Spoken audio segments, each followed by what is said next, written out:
1. La herencia libertaria.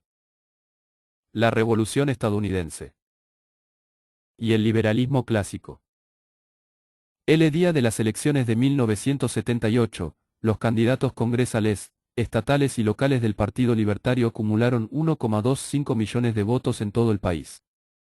Richard Randolph resultó electo para la Cámara de Representantes de Alaska con la boleta del Partido Libertario, y Edward Clark logró 377.960 votos para la gobernación de California. Después de que la candidatura presidencial del PL obtuvo 174.000 votos en 32 estados en 1976, la sobria publicación Congressional Quarterly se convenció de que había que clasificar al flamante Partido Libertario como el tercer partido político más grande de los Estados Unidos. Su destacable tasa de crecimiento se pone de manifiesto en el hecho de que su inicio recién se produjo en 1971 con un puñado de miembros reunidos en una sala de estar en Colorado. Al año siguiente presentó una boleta presidencial con la que logró participar en las elecciones en 2 estados. Actualmente, es el tercero en importancia en los Estados Unidos. 2.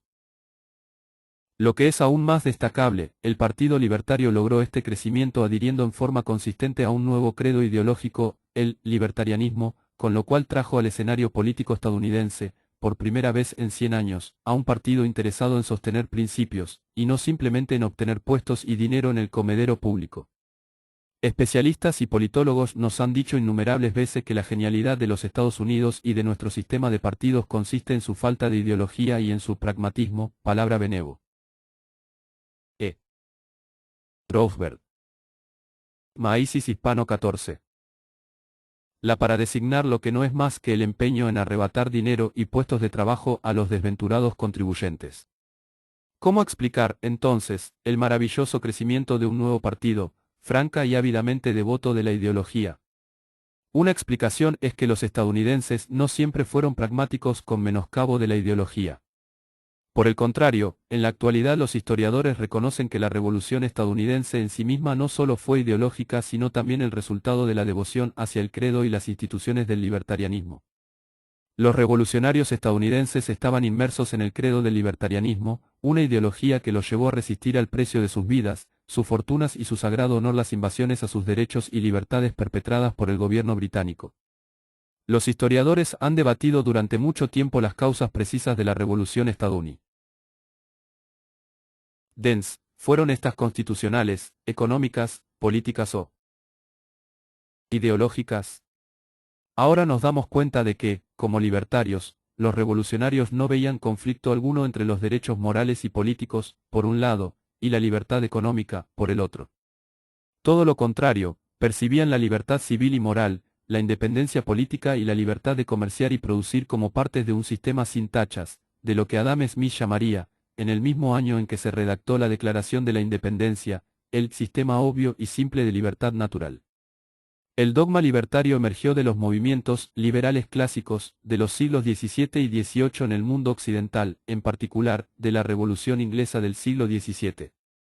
Este movimiento libertario radical, aunque solo tuvo un éxito parcial en su lugar de nacimiento, Gran Bretaña, pudo empero hacer operativa la revolución industrial, liberando a la industria y a la prouda acción de las sofocantes restricciones del control estatal y de los gremios urbanos auspiciados por el gobierno, dado que el movimiento liberal clásico fue, a lo largo de la historia del mundo occidental, una poderosa revolución libertaria contra lo que podríamos llamar el antiguo régimen, el ancien régimen que había dominado a sus súbditos durante siglos.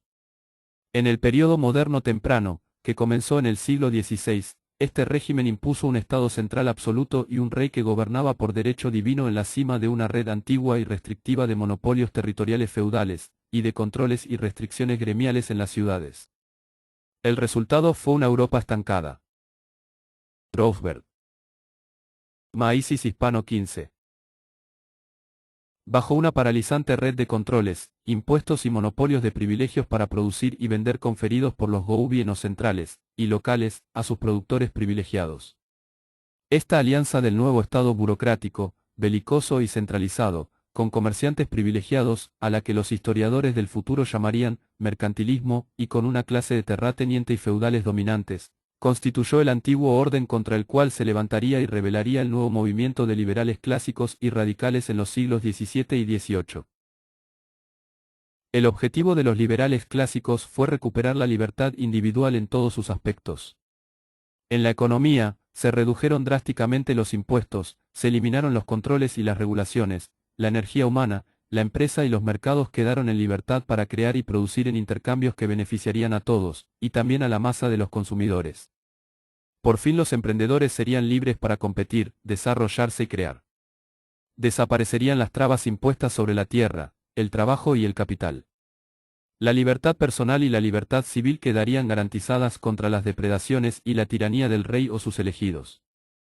La religión, que durante siglos fuera motivo de sangrientas guerras en las cuales las sectas luchaban por el control del Estado, se liberaría de las imposiciones o de la interferencia de éste, para que todas las confesiones o los grupos no religiosos, ateos, agnósticos, pudieran coexistir pacíficamente. La paz fue, también, el dogma de política exterior de los nuevos liberales clásicos. El antiguo régimen de engrandecimiento imperial y estatal en busca de poder y riqueza sería reemplazado por una política exterior de paz y libre comercio con todas las naciones. Y como se consideraba que la guerra era engendrada por los ejércitos y fuerzas armadas permanentes, por un poder militar siempre en procura de mayor expansión, este establishment militar sería reemplazado por milicias voluntarias locales, por ciudadanos civiles que solo querrían luchar en defensa de sus propios hogares y los de sus vecinos. De este modo, la bien conocida cuestión de la separación de la Iglesia del Estado, fue solo uno de los muchos motivos interrelacionados que se podrían resumir como separación de la economía del Estado, separación de la expresión y la prensa del Estado, separación de la tierra del Estado, separación de la Roosevelt. Maísis Hispano 16. Guerra y los asuntos militares del Estado. En realidad, se trataba de separar al Estado prácticamente de todo. El Estado, en suma, quedaría muy reducido, con un presupuesto sumamente bajo, casi ínfimo. Los liberales clásicos nunca desarrollaron una teoría de la tributación, pero combatían con fiereza cada aumento de impuestos y cada nuevo tipo de impuesto, lo cual en los Estados Unidos se convirtió dos veces en la chispa que llevó, o casi llevó, a la revolución, el impuesto al timbre postal y el impuesto al té. Los primeros teóricos del liberalismo clásico libertario fueron los Levalars I durante la Revolución Inglesa y el filósofo John Locke a fines del siglo XVII, lo siguieron los verdaderos Whigs II, u oposición libertaria radical al Acuerdo Big, régimen británico del siglo XVIII. John Locke planteó los derechos naturales de cada individuo sobre su persona y su propiedad, el gobierno quedaba estrictamente limitado a defender esos derechos. En palabras de la Declaración de la Independencia inspirada en Locke, para asegurar estos derechos, se instituyen gobiernos entre los hombres que obtienen sus justos poderes del consentimiento de los gobernados.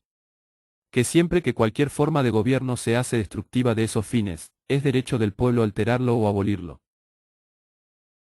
Si bien las obras de Locke eran ampliamente conocidas en las colonias americanas, su filosofía abstracta casi no se tenía en cuenta como motivadora para llevar a los hombres a la revolución. Esta tarea fue realizada por sus seguidores radicales, que en el siglo XVIII escribían de una manera más popular, contundente y apasionada, y aplicaban esa filosofía básica a los problemas concretos del gobierno, en especial, del gobierno británico de la época. La obra más importante escrita en este estilo fue Las Cartas de Cato, una serie de artículos periodísticos publicados en Londres a comienzos de la década de 1720 por los verdaderos Whigs, John Trenchard y Thomas Gordon. Si bien Locke había escrito que la presión revolucionaria podría ejercerse debidamente cuando el gobierno se tornara destructivo de la secta puritana inglesa que estaba activa en el tiempo de la Guerra Civil Inglesa. A fines del siglo XVII el término Whig se usó para describir a los que se oponían a las políticas religiosas de Carlos II. Roosevelt. Maísis Hispano 17. Libertad. Trenchard y Gordon destacaron que el gobierno siempre tendía hacia la destrucción de los derechos individuales. Según las cartas de Cato, la historia de la humanidad es un registro del conflicto irrefrenable entre el poder y la libertad, con el poder, gobierno, siempre dispuesto a incrementar su esfera de acción invadiendo los derechos de las personas y usurpando sus libertades. Por lo tanto, declaraba Cato, el poder debe mantenerse reducido y el público debe enfrentarlo con una vigilancia y una hostilidad permanentes, para asegurarse de que se mantenga siempre dentro de sus límites. Sabemos, por infinitos ejemplos y experiencias, que los hombres poseídos del poder, antes que separarse de él harán cualquier cosa, incluso lo peor y lo más oscuro, para mantenerlo, y casi ningún hombre en la tierra pudo dejarlo, siempre que le fuera posible llevar adelante todo a su propia manera. Esto parece seguro, que el bien del mundo, o de su gente, no fue uno de sus motivos para continuar en el poder o para renunciar a él. Es propio de la naturaleza del poder estar siempre usurpando y convirtiendo a todo poder extraordinario, otorgado en momentos particulares, y para ocasiones particulares, en un poder ordinario, para usarlo en todo momento, y aun cuando no haya ocasión alguna, nunca se separa voluntariamente de cualquier conveniencia. Ay. El poder invade diariamente la libertad, con un éxito demasiado evidente, y casi desaparece el equilibrio entre ellos. La tiranía acaparó casi toda la tierra y embistió a la raíz y dominio de la humanidad, transformando el mundo en un matadero, y seguramente seguirá destruyendo hasta que se destruya a sí misma o, lo cual es lo más probable, no deje nada para destruir. 3. Los colonos norteamericanos recibían con avidez esas advertencias, y las cartas de Cato se reimprimieron varias veces en 3. Véase Murray en Erousberg. Concebido en libertad, volumen 2. La negligencia saludable, las colonias americanas en la primera mitad del siglo XVIII. New Brasil, N.Y., Arlington House, 1975, p. 194. Además, véase John Trenchard y Thomas Gordon. Las cartas de Cato. En D. L. Jacobson Edificio. The English Libertarian Heritage. Indianapolis, Bobbs Merrill Co., 1965. Roosevelt. Maísis Hispano 18. Todas las colonias hasta que se produjo la revolución. Tal actitud, profundamente asentada, llevó a lo que el historiador Bernard Bailyn ha dado en llamar libertarianismo radical transformador de la revolución estadounidense, dado que la revolución no fue solo el primer intento exitoso de los tiempos modernos para liberarse del yugo del imperialismo occidental en esa época, de la mayor potencia del mundo. Más importante aún es que, por primera vez en la historia, los americanos imponían a sus nuevos gobiernos limitaciones y restricciones materializadas en constituciones y, sobre todo, en declaraciones de derechos. La Iglesia y el Estado fueron rigurosamente separados en los nuevos estados, y se estableció la libertad de culto. En todos los estados se eliminaron los restos del feudalismo mediante la abolición de los privilegios feudales por legado o primogenitura. Por el primero, un ancestro podía haber legado inmuebles a su familia para poseerla siempre, impidiendo que sus herederos vendieran cualquier parte de la tierra. Por el segundo, el gobierno exige que el único heredero de la propiedad sea el hijo maya. El nuevo gobierno federal formado sobre los artículos de la Confederación 4 no podía exigir ningún impuesto del público, y cualquier extensión fundamental de sus poderes requería el consentimiento unánime de todos los gobiernos estatales.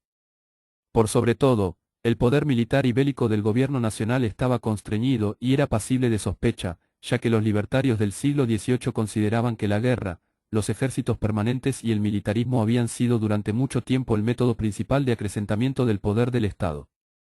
5. Bernard Bailyn resumió así el logro de los revolucionarios estadounidenses. La modernización de la política y el gobierno estadounidenses durante y después de la revolución tomó la forma de la 4. Los artículos de la Confederación fueron acordados por el Congreso del 15 de noviembre de 1777. 5. Para ver el impacto radical libertario de la revolución dentro de América, véase Roberta Nisbet, el impacto social de la revolución. Washington, D.C., Instituto Americano de la Empresa para la Investigación de Política Pública, 1974. Para el impacto en Europa, véase el trabajo de Robert R. Palmer The Age of the Democratic Revolution, volumen I. Princeton, N.J., Princeton University Press, 1959. Roosevelt. Maísis Hispano 19. Concreción repentina, radical, del programa que antes había sido planteado enteramente por la inteligencia opositora, en el reinado de Jorge. Allí donde los opositores ingleses, abriéndose camino en contra de la complacencia social y el orden político, solo se habían esforzado y habían soñado, los estadounidenses, conducidos por las mismas aspiraciones pero viviendo en una sociedad en varios sentidos moderna, y ahora políticamente liberada, de manera repentina pudieron actuar. donde la oposición inglesa había agitado en vano reformas parciales, los líderes estadounidenses se movieron con rapidez y casi sin enfrentamiento social para implementar en forma sistemática las posibilidades más extremas de todo el rango de ideas radicales de liberación. En el proceso, infundieron en la cultura política estadounidense los principales temas del libertarianismo radical del siglo XVIII hechos realidad aquí. El primero es la creencia de que el poder es malo, quizás una necesidad, pero una mala necesidad, que es infinitamente corruptor y que debe ser controlado, limitado, restringido de todas las maneras compatibles con un mínimo de orden civil. Las constituciones escritas, la división de poderes, las declaraciones de derechos, las limitaciones sobre los ejecutivos, las legislaturas y las cortes, las restricciones al derecho de coerción y de declaración de guerra, todas estas medidas expresan la profunda desconfianza hacia el poder que yace en el corazón ideológico de la Revolución estadounidense y que se ha mantenido entre nosotros como un legado desde entonces. 6. En consecuencia, si bien el pensamiento liberal clásico tuvo su origen en Inglaterra, alcanzaría su desarrollo más consistente y radical y su mayor expresión en la realidad en los Estados Unidos, porque las colonias americanas no se hallaban sujetas al monopolio feudal de la tierra y a la casta aristocrática gobernante, que estaban afianzados en Europa. En los Estados Unidos, los gobernantes eran funcionarios coloniales británicos y algunos comerciantes privilegiados a quienes fue relativamente sencillo hacer a un lado con el advenimiento de la Revolución y la finali. 6. Bernard Bailey. Los temas centrales de la Revolución estadounidense, una interpretación. En S. Kurtz y J. Hudson y 10. Ensayos sobre la Revolución estadounidense. Chapel Hill, N.C., Universidad de North Carolina Press, 1973, pp 26 a 27. Rothberg. Maísis Hispano 20. Sación del gobierno británico. Por lo tanto, en las colonias americanas el liberalismo clásico tuvo más apoyo popular y enfrentó mucha menos resistencia institucional arraigada que los que encontró en su lugar de origen. Más aún, al estar geográficamente aislados, los rebeldes americanos no tenían que preocuparse por ejércitos invasores de gobiernos contrarrevolucionarios vecinos como, por ejemplo, ocurría en Francia. Después de la Revolución. Así, los Estados Unidos, por sobre todo los países, nacieron de una revolución explícitamente libertaria, una revolución contra el imperio, contra el impuesto, el monopolio comercial y la regulación, y también contra el militarismo y el poder del Ejecutivo. La revolución produjo gobiernos cuyo poder tenía restricciones sin precedentes.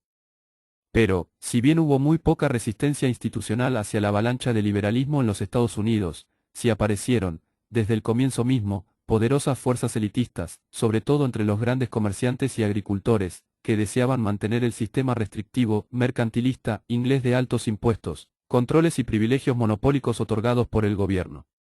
Estos grupos deseaban un gobierno central fuerte e incluso imperial, en resumen, querían el sistema británico sin Gran Bretaña. Estas fuerzas conservadoras y reaccionarias aparecieron por primera vez durante la Revolución, y más tarde formaron el Partido Federalista y la Administración Federalista en la década de 1790. Sin embargo, durante el siglo XIX continuó el ímpetu libertario. Los movimientos jeffersonianos y jacksonianos, los partidos demócrata-republicano y luego demócrata, lucharon abiertamente por lograr la virtual eliminación del gobierno de la vida estadounidense. Debía ser un gobierno sin ejército o armada permanentes, un gobierno sin deudas y sin gravámenes federales directos ni impuestos confiscatorios, y prácticamente sin aranceles a la importación, es decir, con niveles ínfimos de impuesto y gasto, un gobierno que no se comprometiera en obras públicas o mejoras internas, que no controlara ni regulara, que dejara al dinero y al sistema bancario en libertad, sólido y exento de Rothberg. Maísis Hispano 21. Inflación, en resumen, citando las palabras del ideal de H.L. Mencken, un gobierno que apenas sí es un gobierno. El avance jeffersoniano hacia la virtual inexistencia del gobierno se malogró después de que Jefferson asumió la presidencia, primero, a causa de concesiones a los federalistas, posiblemente como resultado de un acuerdo destinado a obtener votos federalistas para quebrar una paridad en el colegio electoral, y luego, por la compra inconstitucional del territorio de Luisiana. Pero el fracaso se debió sobre todo al impulso imperialista hacia la guerra con Inglaterra durante el segundo periodo de Jefferson, un impulso que condujo a la guerra y a un sistema unipartidista que estableció, casi por completo, el programa estatista federalista, altos gastos militares, un banco central, aranceles proteccionistas, impuestos federales directos, obras públicas.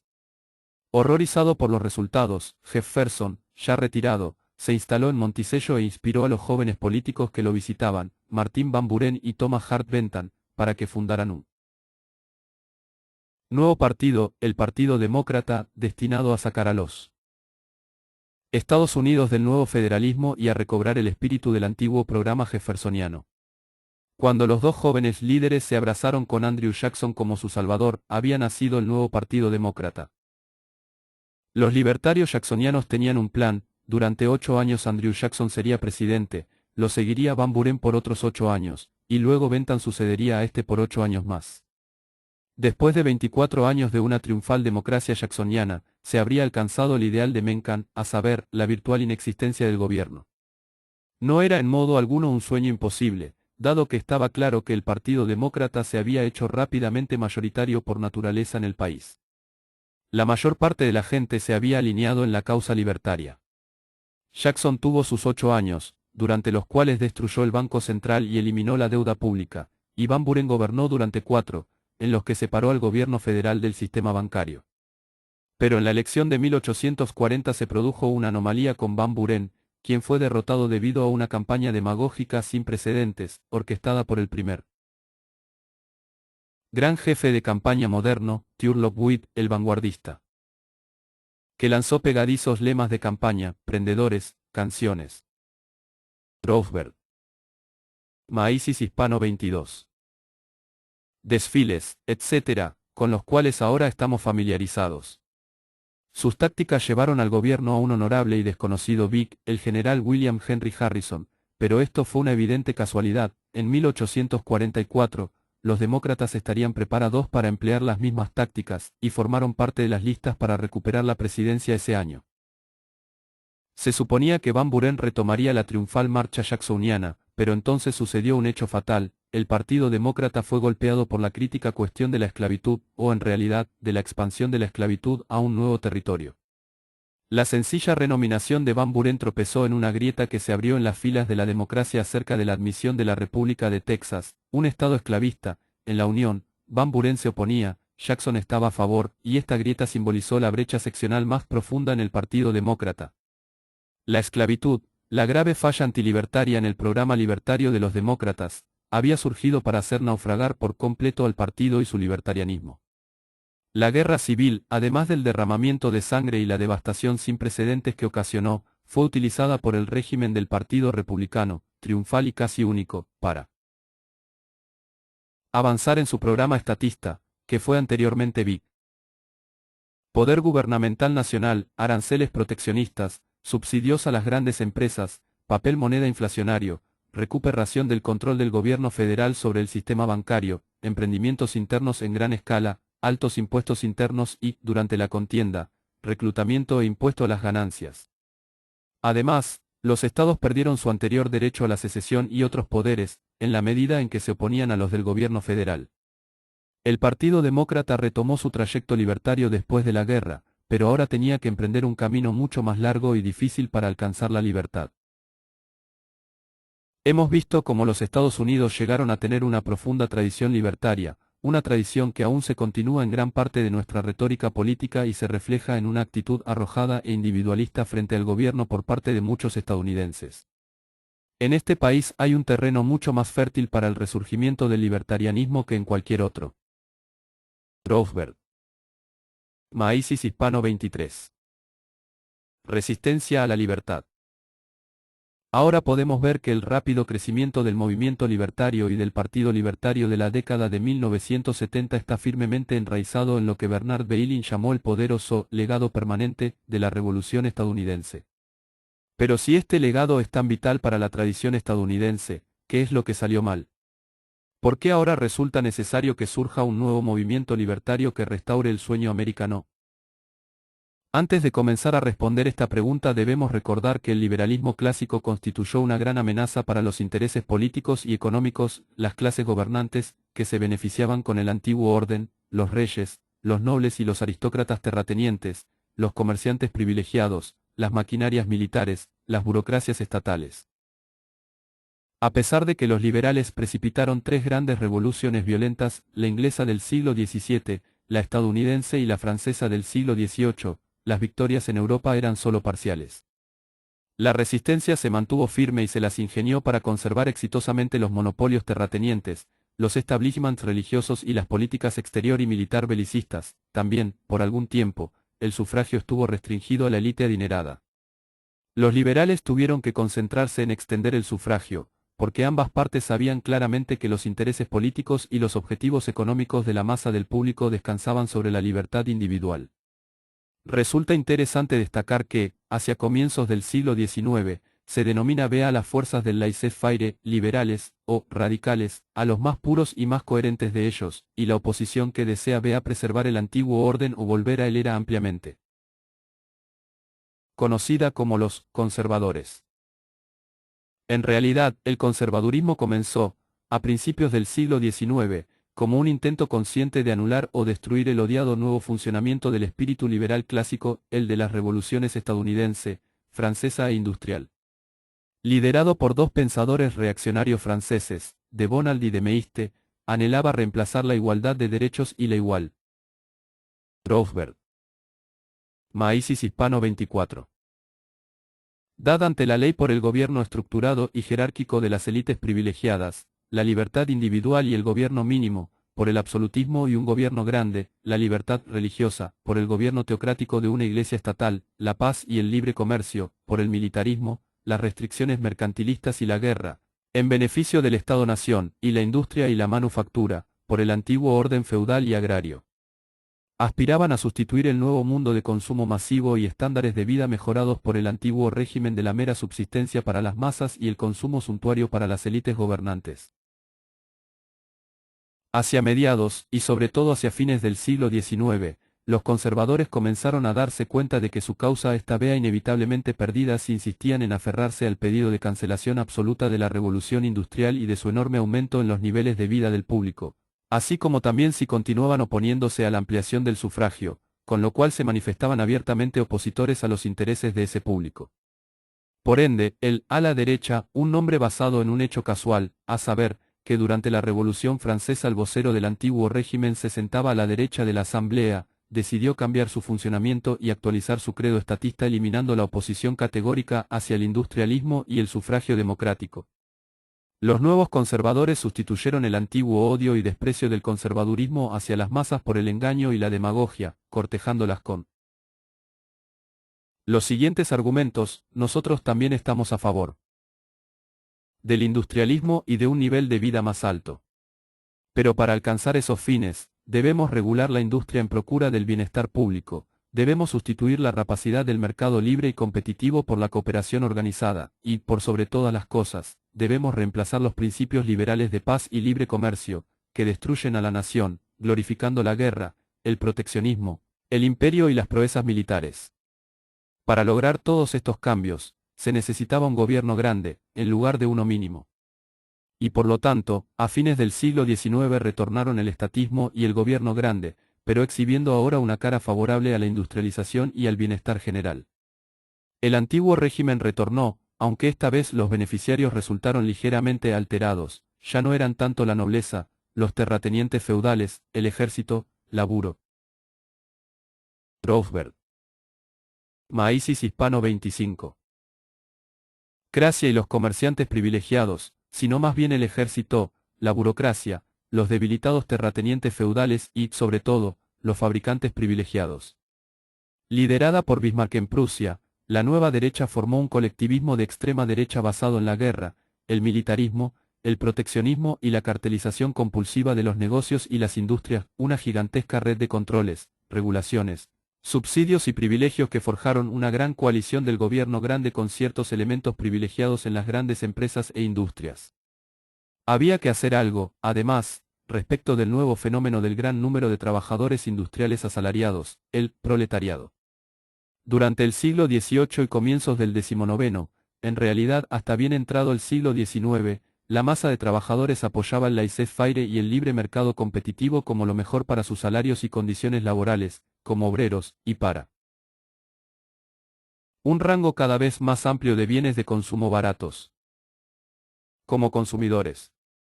Incluso los primeros gremios, por ejemplo en Gran Bretaña, creían firmemente en el laissez-faire. Los nuevos conservadores, guiados por Bismarck en Alemania y Disraeli en Gran Bretaña, debilitaron la voluntad libertaria de los trabajadores derramando lágrimas de cocodrilo respecto de las condiciones de la mano de obra industrial, cartelizando y regulando la industria, poniendo trabas intencionalmente a la competencia eficiente. Por último, a principios del siglo XX, los nuevos conservadores, el Estado corporativista, entonces y ahora, el sistema político dominante en el mundo occidental incorporaron a gremios, responsables y corporativistas como socios menores del gobierno grande y favorecieron a las grandes empresas en el nuevo sistema de decisión estatista y corporativista. Para establecer este nuevo sistema, para crear un nuevo orden que era una versión modernizada y disfrazada del ancien régimen anterior a las revoluciones estadounidense y francesa, las nuevas élites gobernantes debían tender una gigantesca estafa al engañado público, un engaño que continúa en la actualidad. Considerando que la existencia de todo gobierno, desde la monarquía absoluta hasta la dictadura militar, descansa en el consentimiento de la mayoría del público, un gobierno democrático debe construir ese consenso sobre una base más inmediata, día. Roosevelt.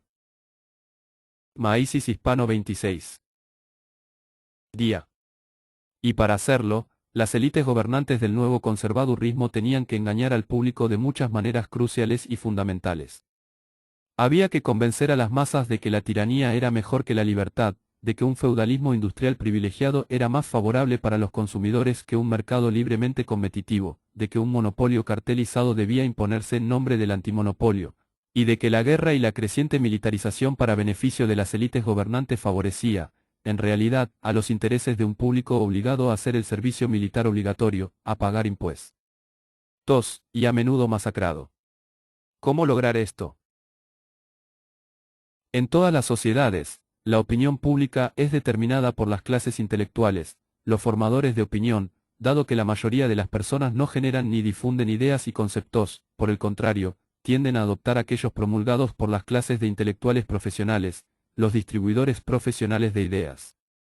Como veremos más adelante, a lo largo de la historia los déspotas y las élites estatales gobernantes necesitaron mucho más los servicios de los intelectuales para que mantuvieran a los ciudadanos tranquilos dentro de una sociedad libre, porque los estados siempre se han servido de intelectuales formadores de opinión para embaucar al público con la idea de que su gobierno es sabio, bueno e inevitable, en suma, con la creencia de que el emperador está vestido. Hasta el advenimiento del mundo moderno, esos intelectuales fueron inevitablemente los clérigos, o los hechiceros, los custodios de la religión. Era una cómoda alianza esta antigua sociedad entre la Iglesia y el Estado. La Iglesia informaba a sus engañadas huestes que el rey gobernaba por mandato divino, y, por lo tanto, había que obedecerlo. A cambio, el rey encauzaba gran parte de los ingresos impositivos hacia las arcas de la Iglesia. De ahí viene la gran importancia, para los liberales clásicos libertarios, del éxito en su objetivo de separar la Iglesia y el Estado. En el nuevo mundo liberal los intelectuales podían ser no confesionales, podían ganarse la vida por sí mismos, en el mercado, sin depender de la subvención estatal. Por lo tanto, para establecer su nuevo orden estatista, su Estado corporativo neomercantilista, los nuevos conservadores tuvieron que forjar una nueva alianza entre los intelectuales y el Estado. Roosevelt. Maísis Hispano 27. En una era de creciente secularización, esto significó que la alianza debía realizarse con intelectuales laicos, más que con los eclesiásticos, específicamente, con la nueva casta de profesores, doctores, historiadores, maestros y economistas tecnócratas, trabajadores sociales, sociólogos, médicos e ingenieros. Esta restaurada alianza se llevó a cabo en dos partes. A comienzos del siglo XIX, los conservadores, dando la razón a sus enemigos liberales, confiaron fuertemente en las invocadas virtudes de la irracionalidad, el romanticismo, la tradición y la teocracia. Poniendo énfasis en el valor de la tradición y de los símbolos irracionales, pudieron engañar al público para que siguiera aceptando el gobierno jerárquico privilegiado y continuara adorando al Estado-nación y a su maquinaria bélica. En los últimos años del siglo XIX, el nuevo conservadurismo se revistió de los adornos de la razón y de la ciencia. Ahora era la ciencia la que supuestamente requería que el gobierno de la economía y de la sociedad estuviera en manos de tecnócratas, expertos.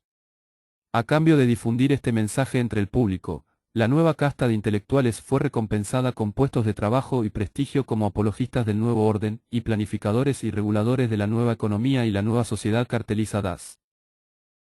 Para asegurarse el dominio del nuevo estatismo sobre la opinión pública, para tener la certeza de que se construiría el consenso público, los gobiernos del mundo occidental de fines del siglo XIX y comienzos del XX tomaron control de la educación, de las mentes de los hombres, no solo de las universidades sino de la educación en general, mediante leyes de asistencia escolar obligatoria y una red de escuelas públicas.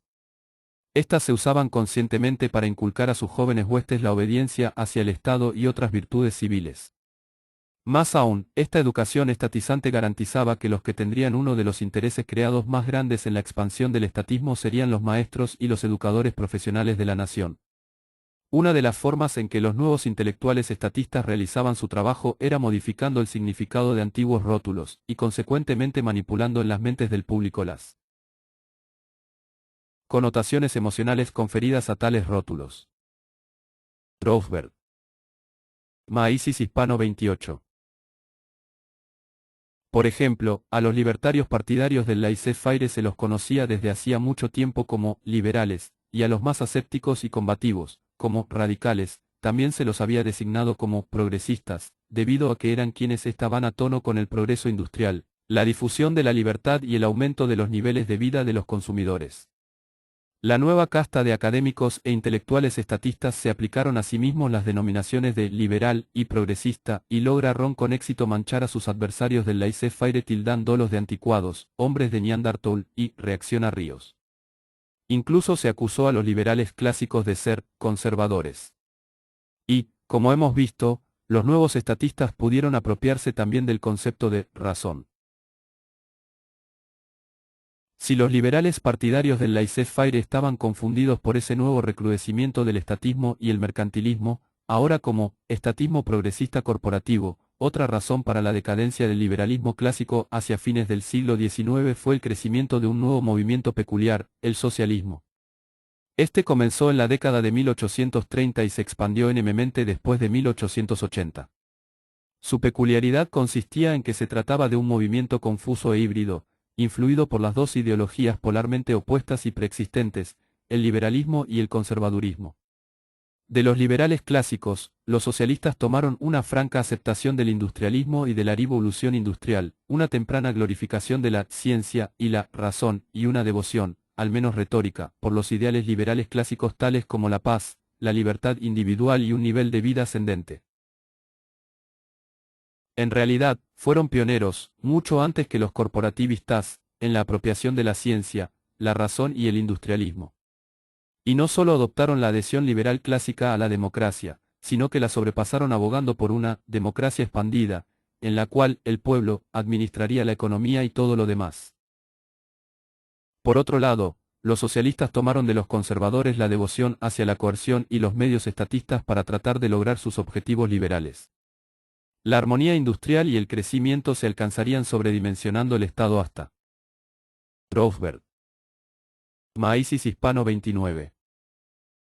Convertirlo en una institución todopoderosa, reguladora de la economía y de la sociedad en nombre de la ciencia. Una vanguardia de tecnócratas asumiría un gobierno todopoderoso sobre la persona y la propiedad de todos en nombre del pueblo y de la democracia. El Estado socialista, no contento con el logro liberal de la razón y la libertad para la investigación científica, pondría el gobierno de los científicos por sobre todos los demás, no conforme con la medida liberal de dejar a los trabajadores en libertad de alcanzar una prosperidad jamás pensada. Instalaría el gobierno de los trabajadores por encima de todos los demás, o, mejor dicho, el gobierno de políticos, burócratas y tecnócratas en su nombre. No conforme con el credo liberal de igualdad de derechos, de igualdad ante la ley, el Estado socialista pisotearía esa igualdad en nombre de monstruosos y quiméricos objetivos de igualdad o uniformidad de resultados, o más bien, erigiría una nueva élite privilegiada, una nueva clase, con el objetivo de hacer realidad esa igualdad imposible. El socialismo era un movimiento confuso e híbrido porque intentaba alcanzar los objetivos liberales de libertad, paz, armonía industrial y crecimiento, que solo pueden ser logrados a través de la libertad y la separación del gobierno de casi todo, imponiendo los antiguos medios conservadores del estatismo, el colectivismo y el privilegio jerárquico. Estaba destinado a fracasar, y de hecho fracasó miserablemente en los numerosos países donde alcanzó el poder durante el siglo XX, llevando a las masas a un despotismo sin precedentes, al hambre y a un empobrecimiento agobiante. Pero lo peor del ascenso del movimiento socialista fue que desplazó de su posición a los liberales clásicos de la izquierda, es decir, del lugar del Partido de la Esperanza, del radicalismo, de la revolución en el mundo occidental. Así como durante la Revolución Francesa los defensores del ancien régimen se sentaban a la derecha de la Asamblea, los liberales y radicales se ubicaban a la izquierda. Desde entonces y hasta el nacimiento del socialismo, los liberales clásicos libertarios fueron conocidos como la izquierda, incluso como la extrema izquierda, en el espectro ideológico. Roosevelt. Maísis Hispano 30. Hasta fines de 1848, los militantes del liberalismo francés del laissez-faire, como Frédéric Bastiat, se sentaron a la izquierda en la Asamblea Nacional. Los liberales clásicos habían comenzado como el Partido Radical, revolucionario en Occidente, como el Partido de la Esperanza y del Cambio en nombre de la libertad, la paz y el progreso. Fue un grave error estratégico dejarse desplazar, permitir que los socialistas se presentaran como el Partido de la Izquierda, dejando a los liberales falsamente colocados en una posición centrista poco clara, con el socialismo y el conservadurismo como polos opuestos. Dado que el libertarianismo es precisamente un partido de cambio y de progreso hacia la libertad, al abandonar ese rol abandonaron también gran parte de su razón de ser, en la realidad o en la mente del público. Pero nada de esto podría haber sucedido si los liberales clásicos no hubiesen permitido su propia decadencia interna. Podrían haber destacado, como de hecho lo hicieron algunos de ellos, que el socialismo era un movimiento confuso, contradictorio y cuasi conservador, que era una monarquía absoluta y un feudalismo con cara moderna, y que ellos seguían siendo los únicos verdaderos radicales intrépidos que no aceptarían otra cosa que la total victoria del ideal libertario. Decadencia desde adentro. No obstante, después de alcanzar impresionantes victorias parciales frente al estatismo, los liberales clásicos comenzaron a abandonar su radicalismo, su obstinada insistencia en luchar contra el estatismo conservador hasta la victoria final. En lugar de utilizar las victorias parciales como peldaños para ejercer desde ellos una presión cada vez mayor, empezaron a perder su fervor por el cambio y la pureza de principios. Se conformaron con tratar de salvaguardar las victorias obtenidas, y así dejaron de ser un movimiento radical para convertirse en un movimiento conservador en el sentido de estar conformes con la preservación del statu quo. En resumen, los liberales dejaron el campo abierto para que el socialismo se convirtiera en el partido de la esperanza y del radicalismo, e incluso para que los posteriores corporativistas aparecieran como liberales y progresistas. Roosevelt. Maísis Hispano 31. Enfrentados a la extrema derecha y a los conservadores, liberales clásicos libertarios, dado que estos últimos se dejaron encasillar en una posición en la que solo aspiraban a la inmutabilidad, a la ausencia de cambio. Semejante estrategia es estúpida e insostenible en un mundo cambiante. Pero la degeneración del liberalismo no consistió simplemente en una toma de posición y en una estrategia, sino que también cambiaron sus principios, porque los liberales se conformaron con dejar en manos del Estado el poder bélico, el poder educativo, el poder sobre el dinero y los bancos, así como sobre las rutas. Aceptaron cederle al Estado el dominio sobre todas las palancas de poder en la sociedad. En contraste con la hostilidad de los liberales del siglo XVIII hacia el Ejecutivo y la burocracia, los liberales del siglo XIX toleraron e incluso aceptaron de buen grado la acumulación de poder por parte del Ejecutivo y de una cantidad de empleados del Estado afianzados en la oligarquía y en la burocracia. Además, los principios y la estrategia se fusionaron a fines del siglo XVIII y principios del XIX en la decadencia de la devoción liberal hacia el abolicionismo, hacia el concepto de que, más allá de que la institución fuera la esclavitud o cualquier otro aspecto del estatismo, era preciso abolirla cuanto antes, debido a que la inmediata abolición del estatismo, aunque improbable en la práctica, constituía la única postura moral posible. Preferir una eliminación gradual antes que la inmediata abolición de una institución perversa y coercitiva equivale a ratificar y confirmar ese mal y, por ende, a violar los principios libertarios. Tal como lo explicó el libertario y gran abolicionista de la esclavitud, William Lloyd Garrison, impulsar la inmediata abolición tan seriamente como podamos no será al fin y al cabo, por desgracia, más que una abolición gradual. Nunca dijimos que la esclavitud habría de ser eliminada de un solo golpe, pero siempre sostendremos que debe ser abolida. 7. Hubo dos cambios críticamente importantes en la filosofía y la ideología del liberalismo clásico que al mismo tiempo ejemplificaron y contribuyeron a su decadencia como fuerza vital, progresista y radical en el mundo occidental. El primero y más importante, que tuvo lugar entre comienzos y mediados del siglo 7 citado en William H. Peace y Jane H. Peace, ed. La discusión antiesclavista. Indianapolis, Bobbs Merrill CO, 1965, p. 35. Roosevelt. Maísis Hispano 32. 19. Fue el abandono de la filosofía de los derechos naturales y su reemplazo por el utilitarismo tecnocrático. En lugar de fundamentar la libertad en el imperativo moral del derecho de cada individuo a su persona y a su propiedad, es decir, en lugar de considerarla sobre la base del derecho y la justicia, el utilitarismo prefirió verla, en líneas generales, como la mejor manera de alcanzar un bienestar y un bien común vagamente definidos. Este cambio de los derechos naturales al utilitarismo tuvo dos grandes consecuencias. Primero, la pureza del objetivo, la consistencia del principio, fue inevitablemente destruida, porque mientras los libertarios partidarios de los derechos naturales, que buscaban la moral y la justicia, se aferraban militantemente a un principio puro, los utilitarios solo valoraban la libertad como conveniente para lograr un propósito determinado. Y como la conveniencia puede cambiar, y de hecho cambia según las CIR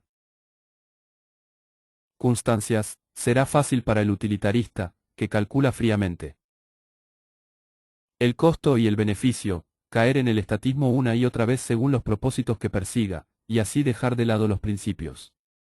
Precisamente esto es lo que le sucedió a los utilitaristas bentamitas en Inglaterra, a quienes, comenzando con un libertarianismo y un laissez-faire especial, les resultó siempre más sencillo deslizarse cada vez más hacia el estatismo. Un ejemplo fue la búsqueda de una cantidad de empleados del Estado y un poder ejecutivo, eficientes, y por lo tanto fuertes, una eficiencia que se hizo prioritaria y de hecho reemplazó a cualquier concepto de justicia o derecho. En segundo lugar, y esto es tan importante como lo anterior, es muy difícil encontrar un defensor de lo utilitario que también sea radical, que luche por la inmediata abolición del mal y la coerción. Los utilitarios, con su devoción por la oportunidad, se oponen de modo casi inevitable a cualquier clase de cambio intranquilizante o radical. Jamás hubo utilitarios revolucionarios. Por lo tanto, nunca son abolicionistas apremiantes. El abolicionista es así porque desea eliminar el mal y la injusticia tan rápidamente como sea posible. Al elegir este objetivo, no queda espacio para el cálculo frío y la consideración de las conveniencias, para el análisis del costo-beneficio. Consecuentemente, los liberales clásicos utilitarios abandonaron el radicalismo y se convirtieron en meros reformistas graduales, pero al convertirse en reformadores, también se ubicaron, de modo inevitable, en la posición de consejeros y Roosevelt. Maísis Hispano 33. Expertos en eficiencia para el Estado. En otras palabras, los liberales clásicos terminaron abandonando de modo inevitable los principios libertarios, así como la estrategia libertaria basada en principios. Los utilitarios se convirtieron en apologistas del orden existente, del statu quo, y por lo tanto, quedaron demasiado expuestos a la acusación de los socialistas y los corporativistas progresistas, en el sentido de que eran meros oponentes a todo y cualquier cambio, conservadores y de miras estrechas. De este modo, después de haber comenzado como radicales y revolucionarios, como el polo opuesto de los conservadores, los liberales clásicos se convirtieron en la viva imagen de aquello que habían combatido. Esta agobiante claudicación utilitarista del libertarianismo aún está presente. Así, en los primeros días del pensamiento económico, el utilitarismo capturó a la economía de libre mercado con la influencia de Bentham y Ricardo, y esta influencia es hoy tan fuerte como nunca. En la actualidad, la economía de libre mercado está colmada de apelaciones al gradualismo, de desdén hacia la ética, la justicia y los principios consistentes, y de cierta predisposición a abandonar los principios de libre mercado ante la caída de la relación costo-beneficio. Así pues, los intelectuales por lo general consideran que la actual economía de libre mercado es visualizada como meramente la disculpa de un statu quo ligeramente modificado, y esas acusaciones son, con demasiada frecuencia, saietas. Durante los últimos años del siglo XIX, se produjo un segundo y reconfortante cambio en la ideología de los liberales clásicos, cuando, al menos por unas décadas, adoptaron las doctrinas del evolucionismo social, llamado a menudo darwinismo social. Por lo general, los historiadores estatistas han pintado a los liberales darwinistas sociales partidarios del laissez-faire, tales como Herbert Spencer y William Graham Sumner, como crueles campeones del exterminio, o al menos de la desaparición, de los socialmente no aptos. Gran parte de esto era simplemente el intento por disfrazar la sólida doctrina económica y sociológica del libre mercado, detrás de la fachada del evolucionismo, entonces muy de moda. Rothbard. Maísis Hispano 34. Pero el aspecto verdaderamente importante y deformante de su darwinismo social consistía en trasladar a la esfera social, de manera ilegítima, el concepto de que las especies, o, más tarde, los genes, cambian muy lentamente después de miles de años. El darwinismo social liberal abandonó, entonces, la idea misma de revolución o cambio radical y optó por quedarse a la espera de los pequeños e inevitables cambios a lo largo de un periodo medido en eones. En resumen, los darwinistas sociales, ignorando el hecho de que el liberalismo había tenido que romper con las élites gobernantes en el poder mediante una serie de cambios radicales y revoluciones, se transformaron en conservadores que predicaban contra cualquier medida radical y solo estaban a favor de cambios diminutamente graduales. 8. De hecho, Spencer, un gran libertario, ilustra de modo fascinante justamente ese cambio en el liberalismo clásico, y su caso tiene como paralelo en los Estados Unidos a William Graham Sumner. En cierto sentido, Herbert Spencer personifica gran parte de la declinación del liberalismo en el siglo XIX. En sus comienzos fue un magnífico liberal radical, casi un libertario puro. Pero, a medida que el virus de la sociología y el darwinismo social se apoderaban de su alma, abandonó al libertarianismo como movimiento dinámico, históricamente radical, aunque sin renunciar a él en la teoría pura. Mirando hacia adelante, hacia una eventual victoria de la libertad pura, del contrato por oposición al estatus, de la industria por oposición al militarismo, Spencer comenzó a ver que la victoria era inevitable, pero solo después de milenios de evolución gradual. Por lo tanto, abandonó el liberalismo como una lucha y un credo radical y lo limitó, en la práctica, a una acción tediosa, conservadora y de 8. Irónicamente, la moderna teoría evolucionista abandona por completo la teoría del cambio evolutivo gradual. Ahora se advierte, más bien, que un cuadro mucho más exacto consiste en saltos agudos y repentinos de un equilibrio estático entre las especies a otro, es lo que se denomina la teoría de los cambios puntuales. Uno de los expositores de la nueva visión, el profesor Stephen Jay Gould, escribe, el gradualismo es una filosofía de cambio, no una inducción desde la naturaleza. Además, tiene fuertes componentes ideológicos más responsables de su éxito previo que cualquier objetivo coincidente con la naturaleza externa. Como ideología, la utilidad del gradualismo debe explicar gran parte de su influencia, pues se transformó en la quinta esencia del dogma del liberalismo contra los cambios radicales y los saltos repentinos, contrarios a las leyes de la Natural Z. Stephen Jay Gould. Evolution, Explosión, Notascent. New York Times, 22 de enero de 1978. Rothbard. Maísis Hispano 35. Retaguardia contra los crecientes colectivismos y estatismos de la época.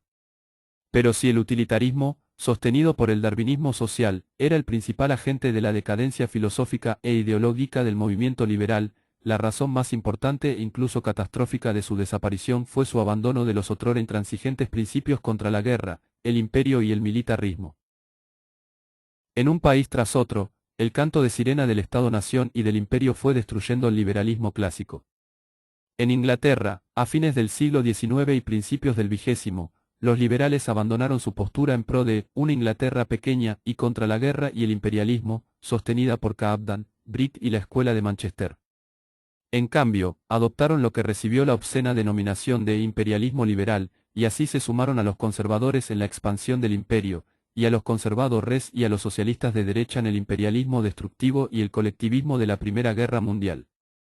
En Alemania, Bismarck pudo dividir a los liberales, que ya casi habían triunfado, con el señuelo de la unificación de Alemania a sangre y fuego. En ambos países, el resultado fue la destrucción de la causa liberal. En los Estados Unidos, el Partido Liberal clásico había sido durante mucho tiempo el Partido Demócrata, conocido a fines del siglo XIX como el Partido de la Libertad Personal. Básicamente, no solo había sido el Partido de la Libertad Personal, sino también el de la libertad económica, el acérrimo opositor de la prohibición, de las leyes de restricción dominical y de la educación obligatoria, el devoto defensor del libre comercio, de la moneda fuerte, exenta de inflación gubernamental, de la separación del sistema bancario y el Estado, y de la absoluta minimización del gobierno. Reclamaba que el poder estatal fuera insignificante y el federal, virtualmente inexistente. Respecto de la política exterior, tendía, aunque con menos rigor, a ser el partido de la paz, del antimilitarismo y del antiimperialismo. Pero el libertarianismo personal y económico fue abandonado cuando las fuerzas de William Jennings Bryan se apoderaron del partido. Demócrata en 1896, y 2 décadas más tarde, la política exterior de no intervención fue brutalmente desechada por Woodrow Wilson. La intervención y la guerra se hicieron preeminentes en Roosevelt. Maísis Hispano 36. Un siglo de muerte y devastación, de guerras y nuevos despotismos, un siglo que fue también el del nuevo estatismo corporativista en todos los países beligerantes, el de un Estado asistencialista y proclive a la guerra dirigido por la alianza de un gobierno grande, grandes empresas, gremios e intelectuales, que ya hemos mencionado. El último aliento del viejo liberalismo del laissez-faire en los Estados Unidos fue, de hecho, la unión de los fuertes y envejecidos libertarios que formaron la Liga Antiimperialista con el cambio de siglo, para oponerse a la guerra contra España y a la subsiguiente guerra imperialista estadounidense para contener a los filipinos que peleaban por su independencia nacional, tanto de España como de los Estados Unidos.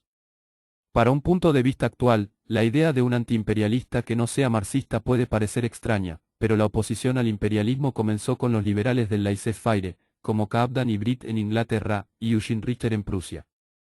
En realidad, la Liga Antiimperialista, encabezada por el economista e industrial de Boston Edward Atkinson, y que incluía a Sumner, consistía principalmente en radicales partidarios del laissez-faire que habían luchado por la abolición de la esclavitud y habían defendido el libre comercio, la moneda fuerte y el gobierno mínimo. Para ellos, su batalla final contra el nuevo imperialismo estadounidense era simplemente parte de su lucha de toda la vida contra la coerción, el estatismo, y la injusticia contra el gobierno grande, que intervenía en todas las áreas de la vida, tanto en el país como en el exterior. Hemos rastreado la terrible historia de la decadencia y el derrumbe del liberalismo clásico luego de su ascenso y su triunfo parcial en los siglos anteriores. ¿Cuál es, entonces, la causa del resurgimiento, del florecimiento del pensamiento y la actividad libertarios de los últimos años, sobre todo en los Estados Unidos? ¿Cómo pudieron estas fuerzas y coaliciones formidables del estatismo doblegarse tanto ante un resurgente movimiento libertario? ¿No debería ser la recobrada marcha del estatismo a fines del siglo XIX y en el transcurso del 20º motivo de pesimismo, en lugar de un reavivamiento de un libertarianismo que parecía moribundo? ¿Por qué no permaneció muerto e enterrado? Roosevelt. Maísis Hispano 37. Hemos visto por qué el libertarianismo surgió naturalmente en primer lugar y de modo más pleno en los Estados Unidos, una tierra imbuida de la tradición libertaria. Pero aún no hemos examinado la pregunta, ¿a qué se debe el renacimiento del libertarianismo durante los últimos años? ¿Qué condiciones contemporáneas han llevado a este desarrollo sorprendente? Debemos posponer la respuesta hasta el final del libro, porque primero examinaremos qué es el credo libertario y cómo se lo puede aplicar para resolver los principales problemas de nuestra sociedad.